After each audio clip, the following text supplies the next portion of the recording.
Welcome to SST lab. मैं हूं आरक और जावा के नए लेक्चर में खुशामदीद। आज के लेक्चर में हम आपको जावा का प्रोग्राम लिखने, उसको कंपाइल करने और उसको रन करने का तरीका समझाएंगे। पिछले प्रोग्राम के अंदर हमने जावा को इंस्टॉल किया था अपने सिस्टम के ऊपर और एक आईडीई भी इंस्टॉल किया था जिसको हमने नेटबीन्स बोला था। और नेटबीन्स आईडी जो है वो हम एडवांस प्रोग्रामिंग के अंदर इस्तेमाल करेंगे।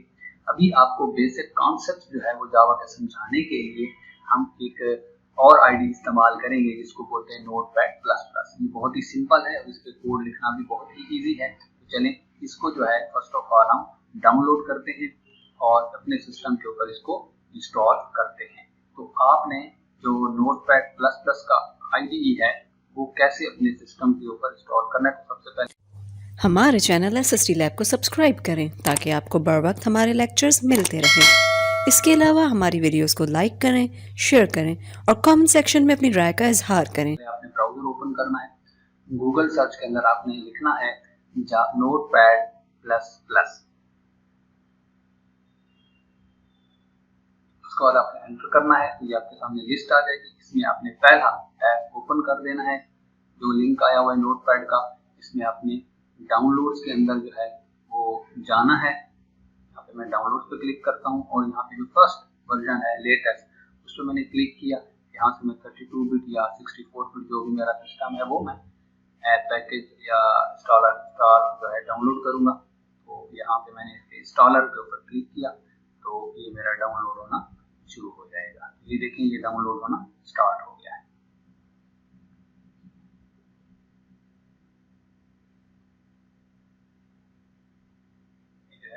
डाउनलोड हो रहा है।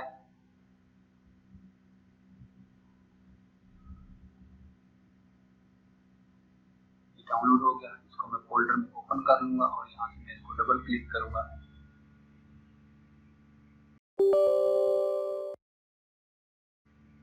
Then okay, next, agree, next, next and create shortcut को कर दें और इंस्टॉल हो जाएगा आपका ये नोटपैड आपके सिस्टम में। ओके, इसको फिनिश करेंगे। आपके सामने ये नोटपैड इंस्टॉल हो गया।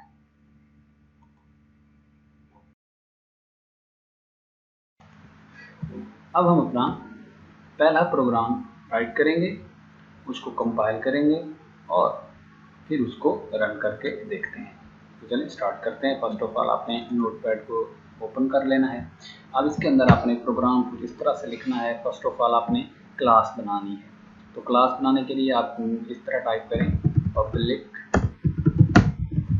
क्लास, और फॉर एग्जाम्पल मैं यहाँ पे लिखता हूँ फर्स्ट जावा प्रोग्राम।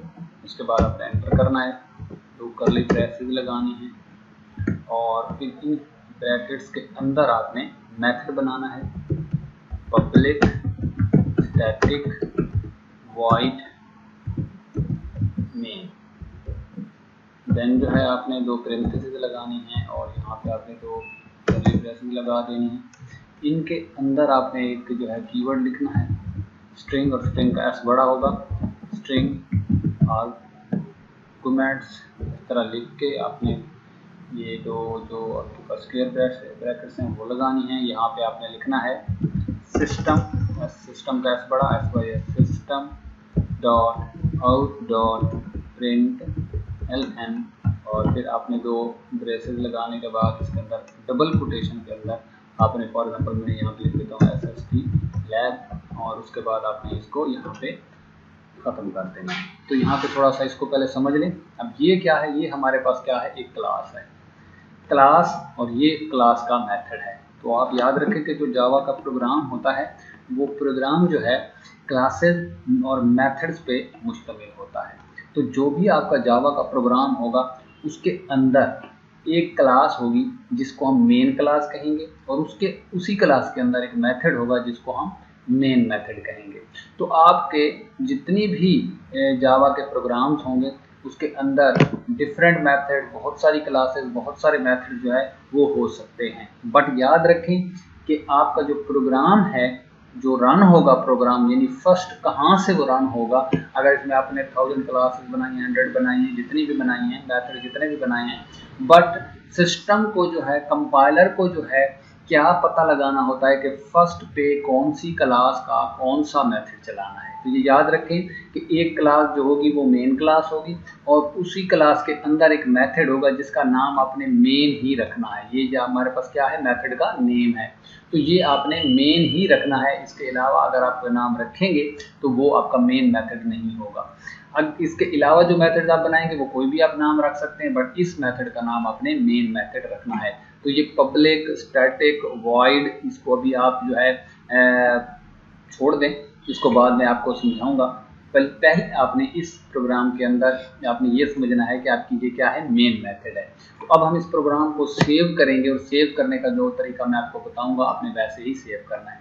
तो अपने फाइल में जाके सेव पे क्लिक करना है, तो आपके सामने सेव का डायलॉग बॉक्स आएगा। यहाँ पे आपने जो नाम लिखना है वो सेम एज इट इज़ ये लिखना है जो आपकी क्लास का नाम है, तभी आपकी मेन क्लास बनेगी। यानी अपने जावा के प्रोग्राम को जो है, जो सोर्स कोड की फाइल है, उसको जब सेव करना है तो वो आपने उसी नाम से करना है जो आपकी मेन, जिस क्लास के अंदर मेन मेथड है उसी से आप करेंगे। तो यहाँ पे हम लिखते हैं फर्स्ट जावा प्रोग्राम, ओके।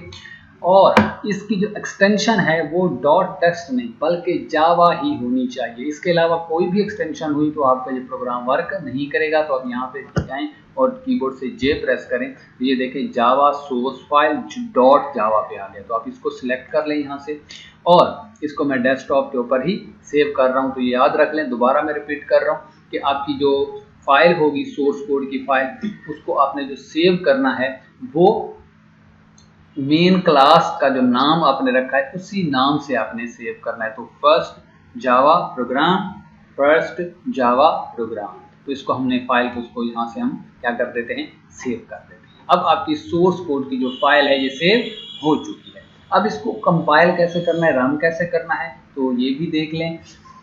यहाँ से आपने कीबोर्ड से विंडो और आर का बटन प्रेस करना है, ठीक है। तो आपकी कमांड प्रॉम्प्ट जो है वो ओपन होगी। यहाँ पे आपने लिखना है CMD और इसको ओके कर देना है।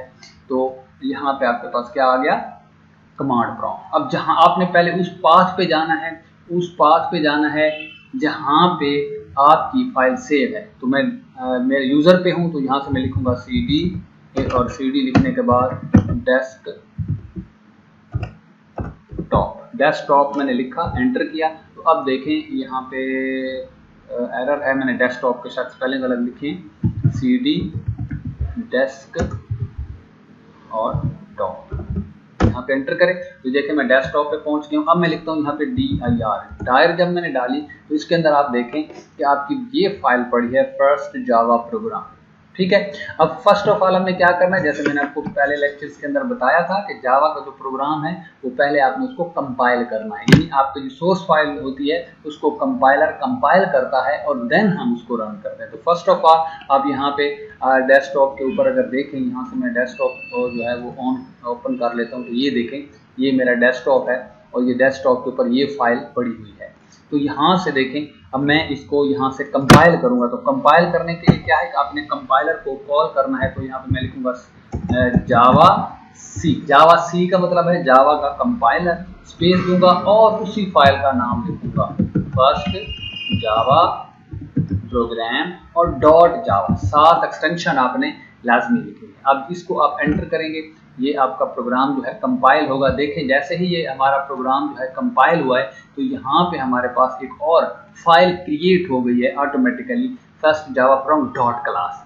अब ये उसकी कौन सी फाइल है, क्लास फाइल। जैसे मैंने आपको बताया था कि हमारा जो कंपाइलर होता है, कंपाइल जो हमारा सोर्स कोड होता है, कंपाइलर उसको कंपाइल करता है और उसकी क्लास फाइल जनरेट कर देता है। तो जावा की क्या हो गई, क्लास फाइल जनरेट हो गई। अब ये यानी समझ लें, ये जो क्लास फाइल है ये बाइट कोड है। जैसे मैंने आपको बताया था कि जावा का क्या होता है, कंपाइलर एक बाइट कोड जनरेट करता है क्लास फाइल की सूरत में, और वो जो हमारा क्लास फाइल होती है वो रन होती है किसके ऊपर, JDK के ऊपर, ठीक है। तो अब हम इसको रन करेंगे। तो आपने यहाँ पे सिंपली क्या लिखना है, जावा लिखना है। जावा लिखने के बाद स्पेस देनी है और उसके बाद आपने वही नाम लिख देना है क्लास फाइल का। अब अपने नाम लिखना है तो वो सेम नेम से ही जनरेट होगी, फर्स्ट जावा प्रोग्राम। ओके, अब अपने यहाँ पे एक्सटेंशन वगैरह नहीं लिखनी, सिंपली जो है ये लिखना है। इसको थोड़ा सा आपने एहतियात के साथ देखना है। उसके बाद मैं यहाँ पे इसको एंटर करता हूँ तो ये देखें कि ये मेरे पास आउटपुट आई है। तो यहाँ पे आप देखें ये हमारे पास ये तो ये जो मैंने system out dot print L N लिखा हुआ था, इसके अंदर ये जो चीज़ मैंने लिखी है वो सेम एज इट यहाँ पे प्रिंट हो गई है। तो ये क्या है हमारे पास, मैं दोबारा आपको समझा रहा हूँ कि ये हमारी मेन क्लास है। इस क्लास के अंदर मेथड है। याद रखें कि हमारी क्लासेज होती हैं, ये ऑब्जेक्ट ओरिएंटेड प्रोग्रामिंग का जो कॉन्सेप्ट दिया था वो इसी तरह ही होता है। ठीक है, उसको हम इन डिटेल जो है आगे देखेंगे। फिलहाल हम जावा का प्रोग्राम को समझने की कोशिश कर रहे हैं कि वो कैसे रन होता है, कैसे चलता है। इंशाल्लाह नेक्स्ट लेक्चर्स के अंदर आपको मजीद जो है ऑब्जेक्ट ओरिएंटेड के जो कॉन्सेप्ट्स हैं बाकी सारे आपको समझा दिए जाएंगे। तो यहाँ पे हमारी क्या थी, क्लास थी, मेन क्लास, उसके अंदर ये मेन मेथड। अब यहाँ पे अगर नीचे मैं कोई और मेथड बनाता हूँ तो वो रन नहीं होगा यहाँ पे, बल्कि यही मेथड रन होगा। ये मेथड क्या होता है, ऑटोमेटिकली कॉल हो जाता है। देखें अब थोड़ा सा इसको जरा गौर से देखें कि ये मेथड को मैंने मेथड कॉल नहीं किया, सिर्फ मैंने किसका नाम लिखा है, क्लास का नाम लिखा है। तो मैंने जैसे ही क्लास का नाम लिखा है तो वो यहाँ पे उस मेथड के अंदर, देखें मैंने तो ये क्लास का नाम लिखा था तो जो क्लास के अंदर चला गया और उसने इस मेथड को रन कर दिया। अब इस कॉन्सेप्ट को क्लियर करने के लिए यहाँ पे मैं जो है ना नीचे एक और मेथड बनाता हूँ। इसका मैं नाम रख देता हूँ पब्लिक void